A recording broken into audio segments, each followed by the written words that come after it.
On the line, David Geddes, Works Manager, DS Kendall Waste Services, who run the truck in Yarrawonga. Hello, David. Good morning, Neil. How are you? Well, I'm okay. If it wasn't for your driver, this boy could well be dead, couldn't he?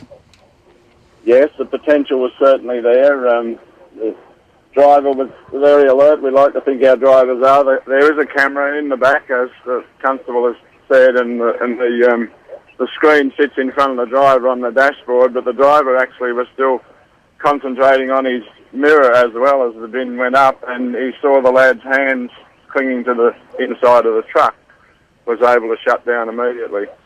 Gee. Because the truck was 3 parts full. I'm not sure you're familiar with the compacting. We call it a paddle, and it's just an arm that moves back and forth 180 degrees. And as each bin contents go in, it just pushes it in, and the more that's in the truck, the more resistance against the paddle. So there were 300. The contents of 300 odd bins in at the time. Had the boy been disabled and down in, like, hurt himself and down in at the level of the paddle, he could probably almost certainly have been crushed to death.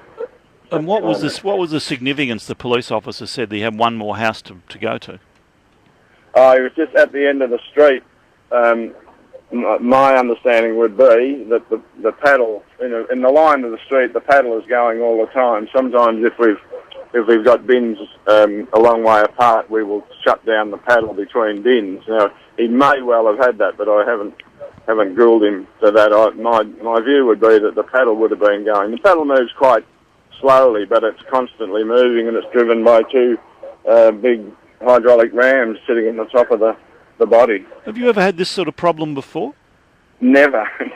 I think you've got to appreciate this was a recycle, so the bin is what we call a 240. They're the common size 240 litre household bin, wheelie bins, and we've never come across this, of course, because the fact that he was in the bin with the bin lid down, he had crouched down enough for the bin to close the lid to close completely. The driver was.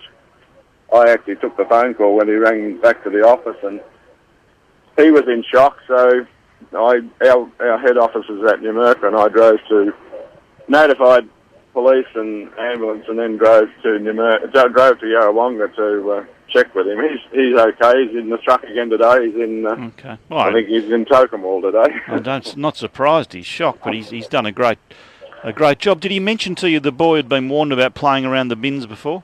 Yes, he had said to me that this young fellow had just been playing around bins, and he'd said to him a couple of times to not be near the bin when the arm comes out to pick it up, because the people don't appreciate that it doesn't just pick it straight up. The arm comes out in an arc, and you can be standing sort of behind the bin, and the bin will still come out and strike. So he had been told about it. He obviously has some sort of fascination with the truck. So, and it crossed my mind this morning that maybe it could be a good PR operation if we go back next time and offer to take the lad in the truck and let him watch how it works on the screen. It might help him with his understanding of it all.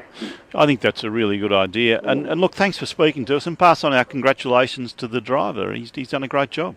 Will do, Neil. He's probably listening. They're all on the radio.